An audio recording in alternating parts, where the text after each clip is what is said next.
Cuando pensamos en la vida de Cristo, imaginamos milagros, enseñanzas, multitudes. Visualizamos el monte de los olivos, el mar de Galilea, el templo resplandeciente, pero olvidamos las calles estrechas donde el olor a excrementos se mezclaba con el aroma del pan recién horneado. Olvidamos que la santidad habitó en un cuerpo con las mismas necesidades que el tuyo. Esta no es una pregunta irreverente. Es quizás la más profunda de todas, porque cuando entendemos cómo vivían realmente en esos días, cuando comprendemos las condiciones sanitarias de la antigua Jerusalén, comenzamos a captar algo que la teología limpia nunca nos enseñó: la magnitud asombrosa de la encarnación. Dios no solo visitó la tierra, habitó cada aspecto de la experiencia humana. En las ruinas de las ciudades antiguas, los arqueólogos han descubierto algo que nos incomoda: letrinas públicas, pozos negros, canales de desagüe. La evidencia de que la vida diaria en tiempos bíblicos era radicalmente diferente a nuestras comodidades modernas. No había baños privados en la mayoría de los hogares. No había sistemas de alcantarillado como los conocemos. Había solo métodos primitivos que hoy nos parecerían insoportables. Y sin embargo, en medio de esa realidad cruda, Dios caminó entre nosotros. El mismo que creó los cielos y la tierra se sometió a las limitaciones más humillantes de la carne. Esto no disminuye su divinidad. La revela de una forma que nuestras doctrinas pulidas nunca podrían, porque un Dios que solo aparentara ser humano jamás habría enfrentado estas realidades. Deuteronomio capítulo 23, versículos 12 y 13, nos da una ventana a la práctica antigua. Tendrás un lugar fuera del campamento a donde salgas, y tendrás una estaca entre tus armas, y cuando estuvieres allí fuera, cavarás con ella, y luego al volverte cubrirás tu excremento. Esta no era solo una ley sanitaria, era una enseñanza sobre dignidad, orden y respeto por el espacio sagrado. Los israelitas entendían algo que hemos perdido, que incluso en las funciones más básicas del cuerpo hay lugar para la reverencia, no por vergüenza del cuerpo que Dios creó, sino por reconocimiento de que somos seres completos, físicos y espirituales a la vez. La higiene no era separada de la santidad, eran aspectos de la misma verdad, que Dios se preocupa por cada detalle de nuestra existencia. Imagina por un momento las ciudades de Israel en el primer siglo. Jerusalén, con sus calles empedradas y angostas, albergaba a decenas de miles de habitantes en espacios reducidos. Durante las festividades, la población se multiplicaba. Peregrinos de toda la región llegaban para celebrar la Pascua, Pentecostés, los tabernáculos. La ciudad se hinchaba hasta sus límites. Y con esa multitud venía un problema que pocos mencionan. ¿Dónde iban todas esas personas cuando la naturaleza llamaba? Las casas comunes no tenían retretes internos. Las familias pobres, que eran la mayoría, vivían en estructuras de 1 o 2 habitaciones. El concepto de un baño privado, como lo conocemos hoy, era un lujo inexistente para el pueblo común. Solo los muy ricos, los aristócratas y algunos comerciantes prósperos tenían acceso a instalaciones más elaboradas. Los arqueólogos han excavado los barrios acomodados de Jerusalén y han encontrado algo fascinante. En las casas de los sacerdotes y los ricos había pequeñas habitaciones con asientos de piedra perforados. Debajo, pozos profundos que servían como fosas sépticas primitivas. Estas cámaras estaban separadas del resto de la vivienda, generalmente en un patio trasero o en un nivel inferior de la casa. Pero Jesús no creció en una casa así. Nació en un pesebre, en una cueva donde se guardaban animales. Creció en Nazaret, una aldea pequeña y despreciada, donde José trabajaba como tectón, un artesano de la construcción. Su familia era humilde. María y José conocían las privaciones, y el niño que era Dios encarnado experimentó la vida como la vivía la gente común. En los pueblos pequeños como Nazaret, la práctica era similar a la descrita en Deuteronomio. Las personas salían fuera de los límites del pueblo para hacer sus necesidades. Había lugares designados, áreas conocidas por todos, donde la comunidad acudía. No había privacidad como la valoramos hoy.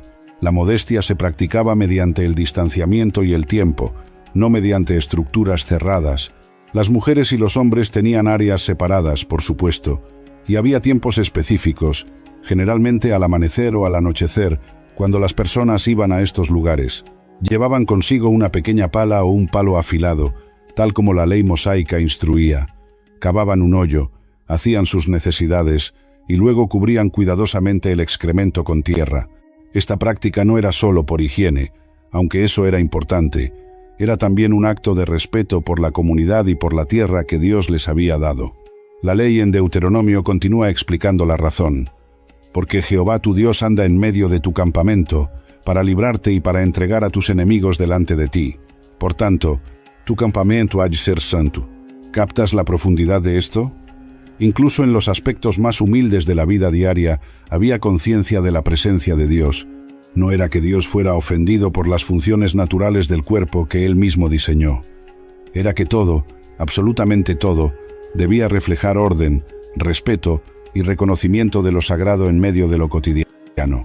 Cuando Jesús visitaba Jerusalén, como lo hizo muchas veces durante su ministerio, habría usado las instalaciones disponibles en la ciudad. Los evangelios nos cuentan que se quedaba en Betania, en casa de Lázaro, Marta y María. Esa casa, perteneciente a una familia de ciertos recursos, probablemente tenía mejores facilidades que las de los más pobres. Pero aún así, estamos hablando de condiciones primitivas comparadas con nuestros estándares. En el templo mismo, había instalaciones para los sacerdotes y para los adoradores. Los arqueólogos han descubierto evidencia de letrinas públicas cerca del monte del templo. Eran estructuras compartidas, con múltiples asientos en fila, sin divisiones entre ellos. La idea moderna de privacidad total simplemente no existía. Las personas se sentaban lado a lado, conversando, mientras realizaban sus necesidades. Este detalle puede incomodarnos, pero revela algo hermoso. La comunidad estaba tejida en cada aspecto de la vida. No había el aislamiento que conocemos hoy. La vida se compartía en sus momentos más vulnerables, y en esa vulnerabilidad compartida había una humanidad que hemos perdido en nuestra búsqueda de privacidad absoluta. Para las personas que vivían en los barrios más pobres de Jerusalén, la situación era más difícil. Algunos usaban vasijas de cerámica dentro de sus casas durante la noche, especialmente para los niños o los ancianos que no podían aventurarse afuera en la oscuridad. Por la mañana, el contenido de estas vasijas era llevado fuera de la ciudad y depositado en lugares designados. Había áreas específicas fuera de las murallas de Jerusalén, conocidas como el lugar inmundo.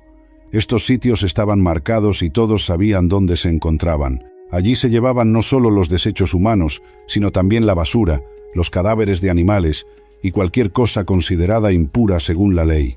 Era un recordatorio constante de la separación entre lo limpio y lo inmundo. El valle de Hinnom, al sur de Jerusalén, era uno de estos lugares.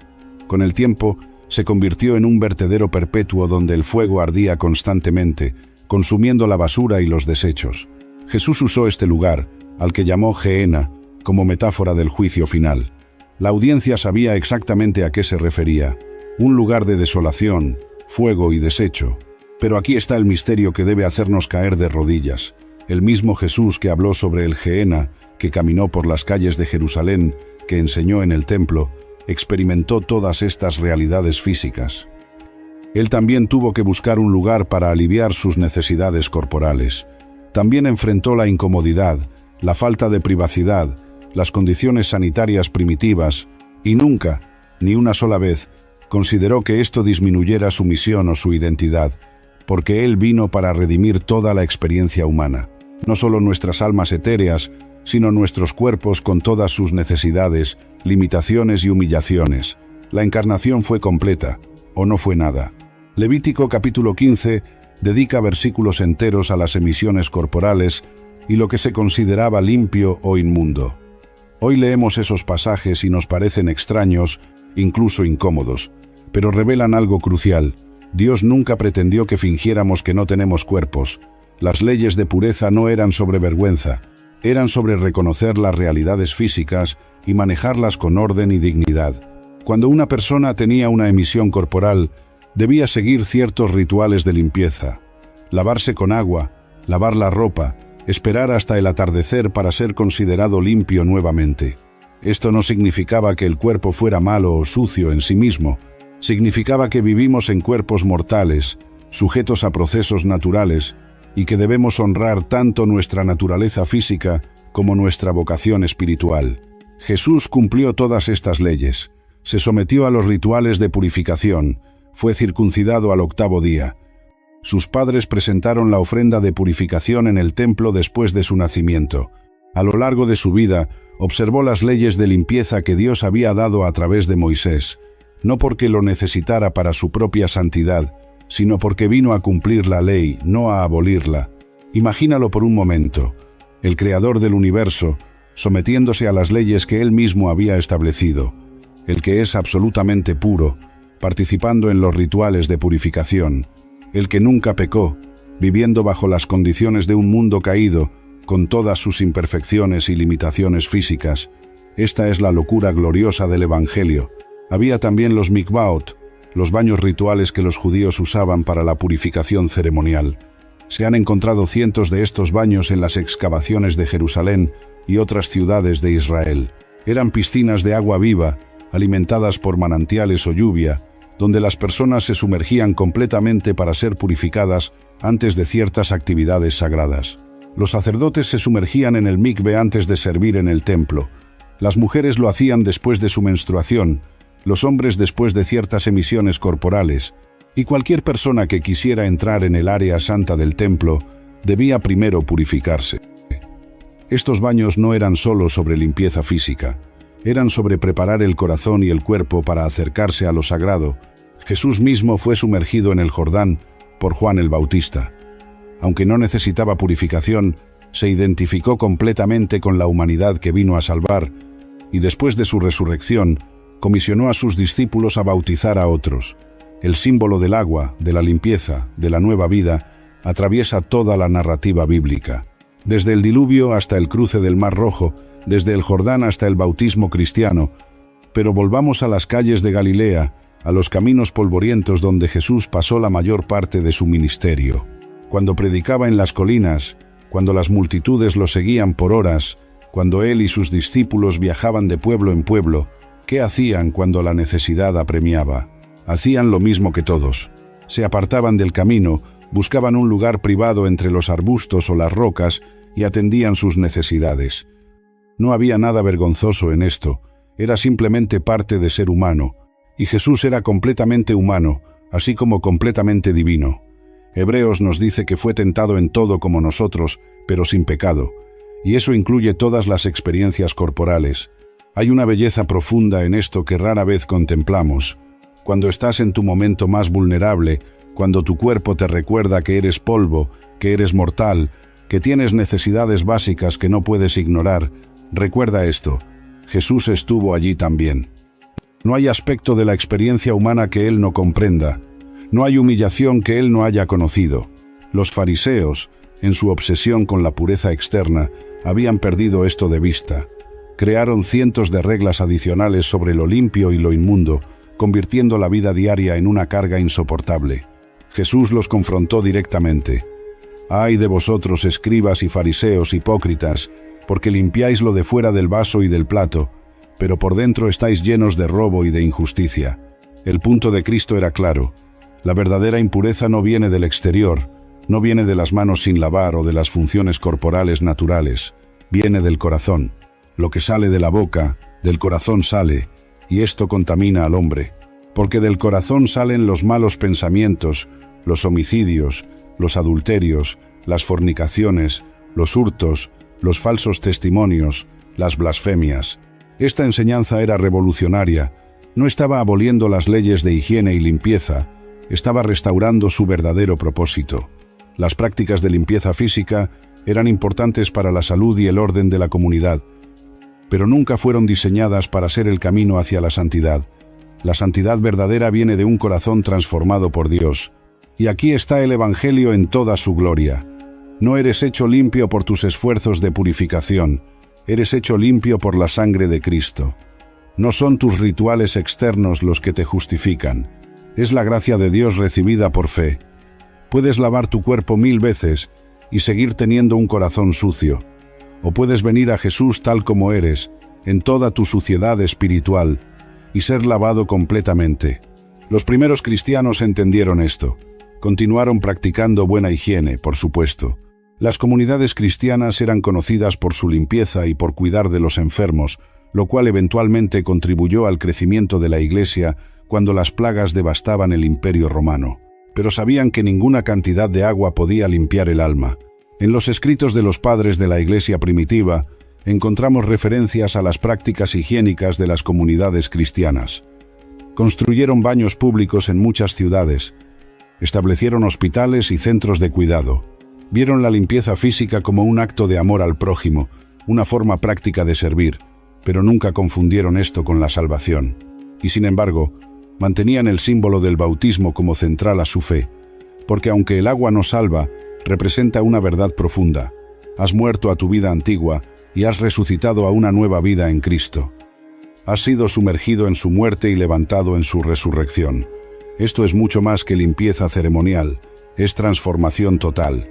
Ahora piensa en esto. Cuando Jesús lavó los pies de sus discípulos, estaba haciendo el trabajo de un esclavo. Los pies en ese tiempo estaban constantemente sucios, las sandalias abiertas, los caminos de tierra, el estiércol de los animales en las calles, todo se acumulaba en los pies.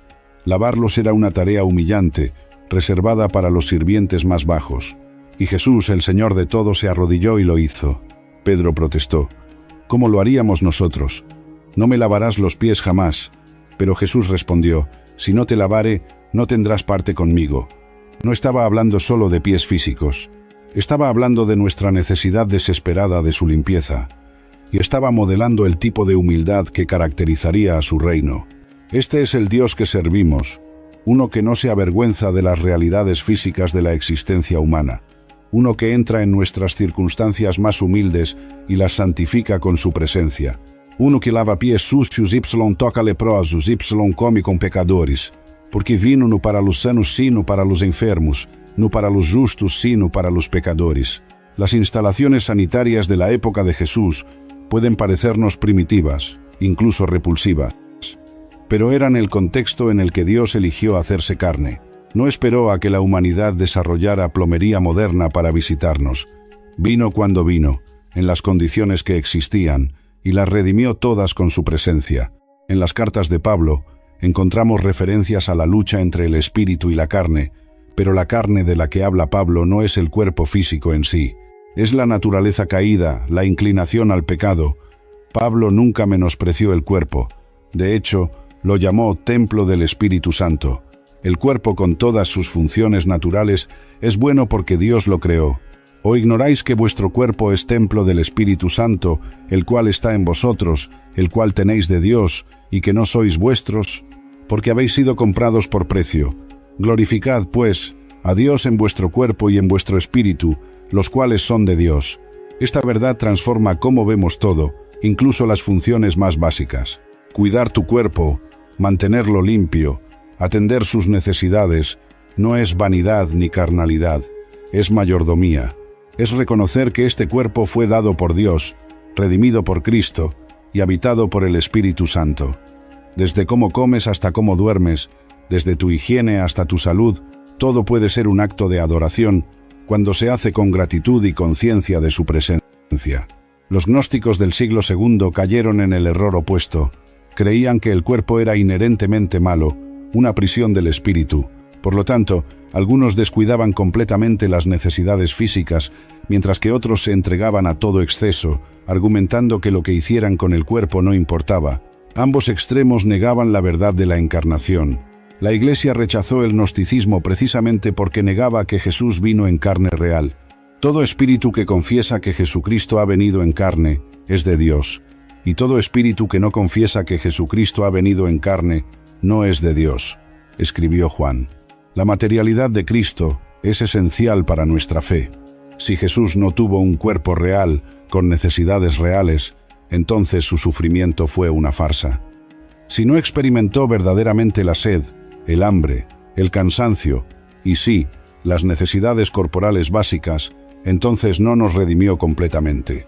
Pero vino en carne verdadera, y en esa carne llevó todos nuestros dolores y cargó con todas nuestras debilidades.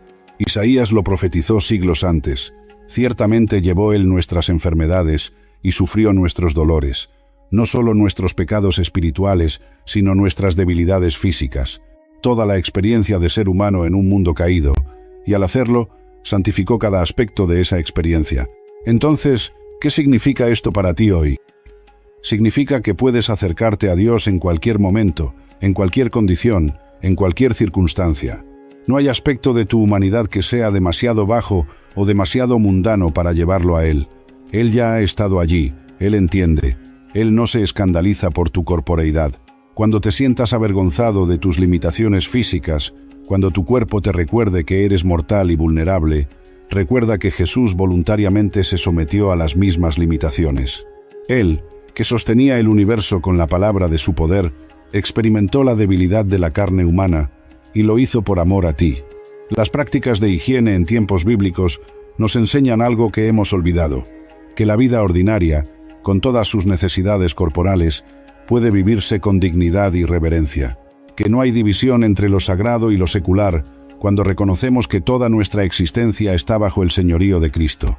Los monjes del desierto en los primeros siglos del cristianismo lucharon con esto. Algunos caían en el descuido extremo de sus cuerpos, pensando que esto demostraba espiritualidad, pero los más sabios reconocieron que el cuerpo también necesita cuidado. San Antonio el Grande decía: el cuerpo tiene sus propias necesidades y debemos atenderlas con moderación para que pueda servir al espíritu. Este equilibrio es difícil de mantener. Nuestra cultura oscila entre la indulgencia excesiva del cuerpo y su negligencia. Gastamos fortunas en comodidades y lujos corporales o los despreciamos en aras de una espiritualidad supuestamente superior. Pero el camino de Cristo es diferente. Es el camino de la encarnación que honra el cuerpo sin idolatrarlo. Cuando Pablo escribió sobre golpear su cuerpo y ponerlo en servidumbre, no estaba hablando de abuso físico, estaba hablando de disciplina, de asegurarse de que las pasiones no gobernaran su vida. Pero esta disciplina incluía cuidado básico del cuerpo. Pablo comía, dormía, se bañaba, atendía sus necesidades. Lo hacía todo con templanza, pero lo hacía. Las condiciones sanitarias de la antigüedad eventualmente mejoraron. Los romanos construyeron sistemas de acueductos impresionantes, baños públicos elaborados, sistemas de drenaje. Algunas de estas mejoras llegaron a las ciudades de Judea durante la ocupación romana, pero para la mayoría de las personas comunes, la vida siguió siendo simple y las comodidades escasas. Y esto nos recuerda algo importante. La calidad de tu vida espiritual no depende de tus comodidades físicas. Puedes tener todas las conveniencias modernas y estar espiritualmente muerto. O puedes vivir en condiciones primitivas y estar completamente vivo en Dios. La santidad no es producto del confort, es producto de la gracia. Los primeros cristianos que vivieron bajo persecución, que se escondían en catacumbas, que eran cazados como criminales, no tenían acceso a las comodidades que damos por sentado. Pero tenían algo más precioso, la presencia de Cristo en medio de su sufrimiento, y eso era suficiente, más que suficiente. Hoy, sentado en tu comodidad moderna, con agua corriente y baños privados, y todas las conveniencias que la tecnología ha traído, detente por un momento. Da gracias por estas bendiciones, porque lo son. Pero no confundas estas comodidades con espiritualidad. No pienses que tu acceso a la limpieza física te hace más aceptable ante Dios, porque ante Él, todos somos igualmente necesitados de limpieza. Todos estamos manchados por el pecado. Todos necesitamos el lavamiento que solo su sangre puede proveer. Y ese lavamiento está disponible para el rey en su palacio y para el mendigo en la calle, para el que tiene todas las comodidades y para el que no tiene ninguna. La próxima vez que leas sobre las leyes de purificación en el Antiguo Testamento, no las descartes como rituales arcaicos. Mira más profundo. Ve el corazón de un Dios que se preocupa por cada detalle de cómo vivimos. Ve la preparación para un Salvador que vendría a cumplir todas estas leyes y luego a trascenderlas con una limpieza más profunda. Y cuando pienses en Jesús, no lo imagines flotando por encima de las realidades terrenales. Imagínalo en las calles polvorientas de Nazaret, en los caminos rocosos de Galilea, en las multitudes apretadas de Jerusalén. Imagínalo experimentando cada aspecto de ser humano, sin pecado pero completamente real, completamente Dios y completamente hombre. Esta es la locura del Evangelio que ofende a los orgullosos y consuela a los humildes. Dios no se mantuvo a distancia en su pureza prístina. Descendió, se hizo uno de nosotros, comió nuestra comida, respiró nuestro aire, caminó en nuestro polvo, y sí, experimentó las necesidades corporales que todos conocemos, porque sólo así podía redimirnos completamente. No hay nada en tu experiencia humana que lo separe de ti. No hay momento en que seas demasiado humano para acercarte a Él. Él ya ha santificado toda la experiencia de ser humano al vivirla Él mismo. Desde tu primer aliento hasta tu último, desde tus momentos más gloriosos hasta los más humillantes, Él ha estado allí. Él entiende, Él se preocupa. Y un día, este cuerpo mortal con todas sus limitaciones y necesidades será transformado. Pablo lo prometió. Esto corruptible se vestirá de incorrupción, y esto mortal se vestirá de inmortalidad. Tendremos cuerpos glorificados, como el cuerpo resucitado de Jesús, reales y físicos, pero sin las debilidades y limitaciones de ahora. Pero hasta ese día, vivimos en estos cuerpos mortales, y podemos hacerlo con dignidad, con gratitud, con reverencia, sabiendo que Dios nos creó así con propósito, que Jesús se hizo como nosotros por amor, que el Espíritu habita en estos templos de carne, y que todo, absolutamente todo, puede ser redimido y usado para su gloria. Las prácticas sanitarias de la antigua Israel nos enseñan más que historia, nos enseñan teología, nos muestran un Dios que se preocupa por los detalles, que da instrucciones incluso para las cosas más mundanas, que quiere que vivamos con orden y dignidad. Un Dios que nunca pretendió que fingiéramos que no tenemos cuerpos, y nos apuntan hacia un Salvador que no vino a rescatarnos de nuestros cuerpos, sino a redimir nuestros cuerpos junto con nuestras almas, que no vino a enseñarnos a trascender lo físico, sino a santificarlo, que no vino a escapar de la condición humana, sino a transformarla desde dentro. Entonces vive plenamente en el cuerpo que Dios te ha dado. Cuídalo, manténlo limpio, atiende sus necesidades, pero nunca pienses que estas cosas son el camino hacia Dios, son simplemente parte de ser humano. Y ser humano después de la encarnación es algo glorioso, porque Dios mismo eligió serlo. Cuando te sientas tentado a despreciar tu cuerpo o a idolatrarlo, recuerda a Jesús. Él te muestra el equilibrio. Él honró su cuerpo atendiendo sus necesidades básicas, pero nunca permitió que esas necesidades lo gobernaran. Ayunó 40 días en el desierto, mostrando dominio sobre el hambre, pero luego comió con alegría en las bodas y las cenas. Él durmió en la barca en medio de la tormenta, mostrando su verdadera humanidad y su necesidad de descanso, pero también pasó noches enteras en oración, trascendiendo las limitaciones normales cuando era necesario. Él vivió perfectamente el equilibrio entre honrar el cuerpo que el Padre le había dado y nunca ser controlado por sus demandas.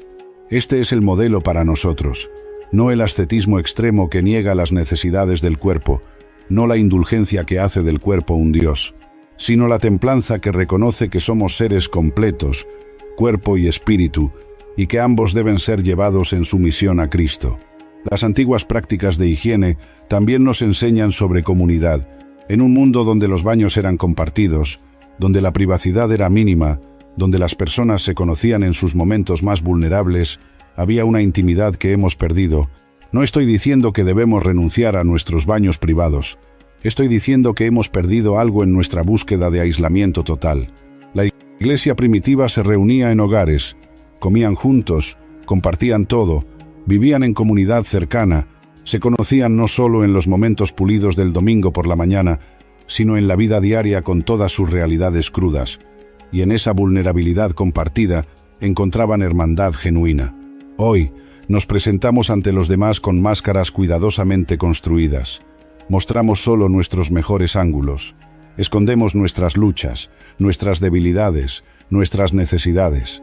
Pero la verdadera comunidad cristiana requiere honestidad, requiere que nos mostremos tal como somos, en toda nuestra humanidad imperfecta.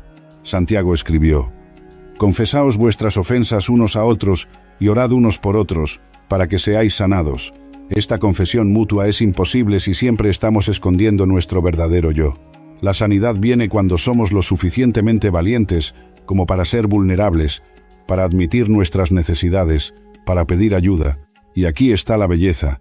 Cuando nos presentamos ante Dios, no tenemos que pretender. Él ya sabe todo, ve todo, conoce cada pensamiento, cada motivación, cada debilidad. No hay nada escondido de Él. Y aún así nos ama, aún así nos acepta, aún así nos llama suyos. No porque seamos perfectos, sino porque Él es misericordioso. El salmista lo expresó perfectamente. «Oh Jehová, tú me has examinado y conocido, tú has conocido mi sentarme y mi levantarme, has entendido desde lejos mis pensamientos, has escudriñado mi andar y mi reposo, y todos mis caminos te son conocidos. Nada está oculto de Él. Y eso, en lugar de ser aterrador, es liberador, porque significa que podemos dejar de pretender. Podemos venir a Él exactamente como somos, en nuestros momentos más dignos y en los más humillantes. Podemos orar en cualquier lugar, en cualquier circunstancia, en cualquier condición. Él no se ofende por nuestra humanidad. Él la creó, Él la redimió, Él la entiende perfectamente. Los fariseos construyeron muros de reglas tratando de alcanzar una pureza imposible. Jesús derribó esos muros, mostrando que la verdadera pureza viene del corazón. Pero no lo hizo aboliendo el cuidado por la limpieza o el orden. Lo hizo restaurando la perspectiva correcta. Las prácticas externas son buenas y necesarias, pero nunca son suficientes sin la transformación interna. Puedes bañarte 7 veces al día y seguir siendo impuro por dentro. O puedes estar cubierto de polvo del camino y tener un corazón limpio delante de Dios. La limpieza externa es preferible, por supuesto. Es parte de honrar tu cuerpo y respetar a los demás, pero nunca confundas eso con santidad. La santidad es obra de Dios en ti. Es el Espíritu Santo transformando tu corazón, renovando tu mente, cambiando tus deseos. Es un proceso que comienza el momento en que crees y continúa hasta que veas a Jesús cara a cara. Y en ese proceso, toda tu vida, incluidas las rutinas más mundanas, puede convertirse en adoración.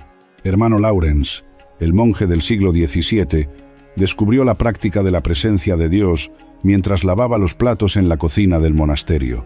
Encontró a Dios no solo en la capilla durante la oración formal, sino en las tareas más humildes, porque Dios está presente en todo lugar, en todo momento, en toda circunstancia.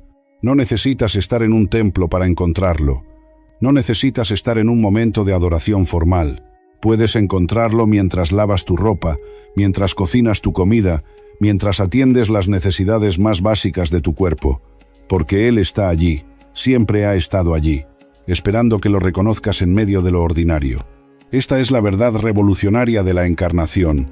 Dios no solo visitó lo sagrado, santificó lo común, no solo apareció en el templo, nació en un establo, no solo enseñó en sinagogas, predicó en campos abiertos, no solo se reunió con líderes religiosos, comió con pecadores y publicanos, no solo realizó milagros espectaculares, vivió una vida ordinaria durante 30 años en Nazaret.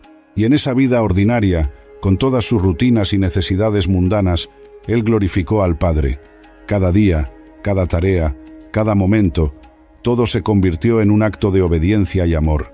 Este es el modelo que nos dejó. No una espiritualidad que escapa de lo cotidiano, sino una que lo transforma. Entonces, mañana, cuando despiertes y enfrentes otro día de rutinas familiares, recuerda esto. Jesús estuvo allí también. Experimentó la monotonía de lo cotidiano, conoció el cansancio de las tareas repetitivas, vivió la realidad de un cuerpo que necesita cuidado constante, y en medio de todo eso, nunca perdió de vista su propósito eterno. Tú tampoco tienes que hacerlo. Puedes vivir plenamente en tu cuerpo, atendiendo sus necesidades, honrando sus ritmos, y al mismo tiempo mantener tu mente fija en las cosas de arriba. Puedes ser completamente humano y completamente dedicado a Dios. No son opuestos, nunca lo fueron. Solo nuestra falsa espiritualidad los ha hecho parecer incompatibles. La arqueología continúa revelando detalles sobre cómo vivían las personas en tiempos bíblicos. Cada descubrimiento nos ayuda a entender mejor el contexto en el que Jesús vivió. Y cada detalle, no importa cuán mundano parezca, añade profundidad a nuestra comprensión de la encarnación, porque mientras más entendemos las condiciones reales de la vida en el siglo I, más asombroso se vuelve que Dios eligiera habitarlas. Él pudo haber venido en gloria, en poder, en comodidad. Pudo haber demandado las mejores condiciones, pero eligió lo contrario. Eligió la humildad, eligió la pobreza, eligió experimentar la vida como la mayoría de la humanidad la vive, con luchas, incomodidades y necesidades constantes. Y al hacerlo, se identificó completamente con nosotros.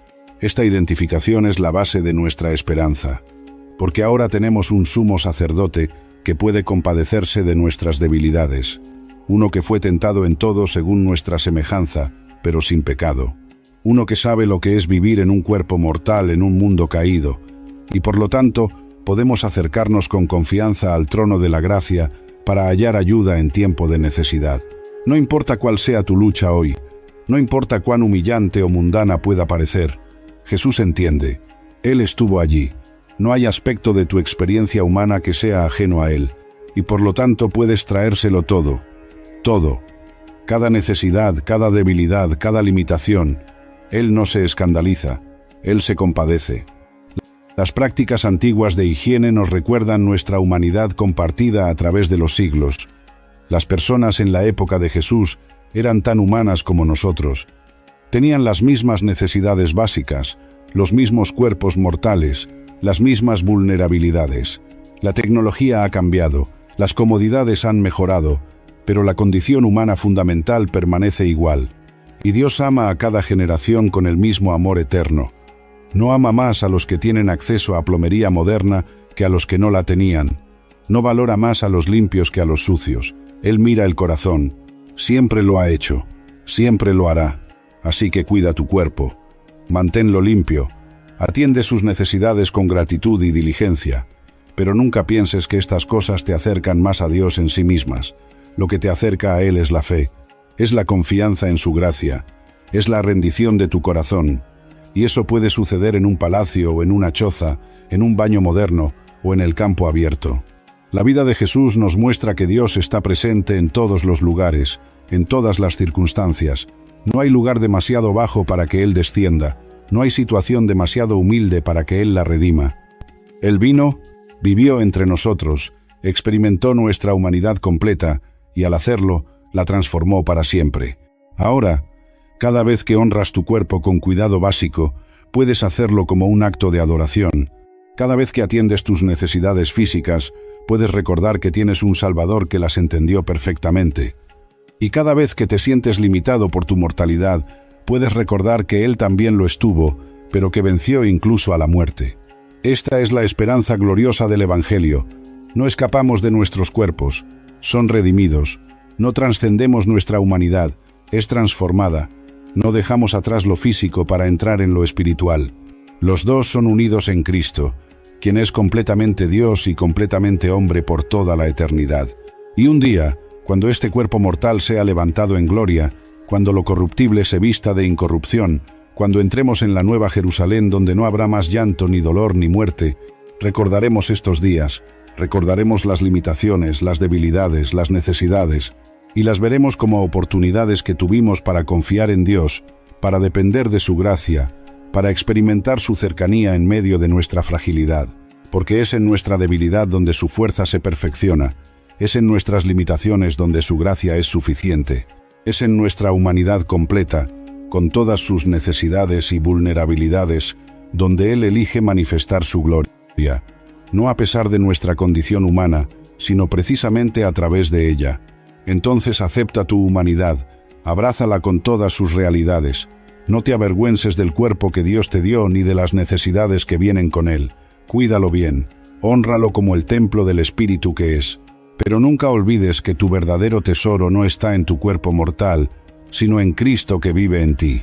Y mientras vives estos días en la carne, hazlo con gratitud, con reverencia, con la conciencia de que cada momento, cada tarea, cada necesidad atendida puede convertirse en una oportunidad para glorificar a Dios. No porque seas perfecto, no porque tus circunstancias sean ideales, sino porque Él está contigo, siempre, en todo lugar, en toda circunstancia.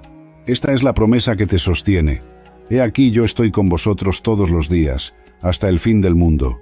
Todos los días, no solo los días buenos, no solo cuando te sientes espiritual, no solo cuando estás en la iglesia o en oración, todos los días, en todas las circunstancias, en cada momento de tu existencia humana, Él está allí, Él está contigo, y eso lo cambia todo.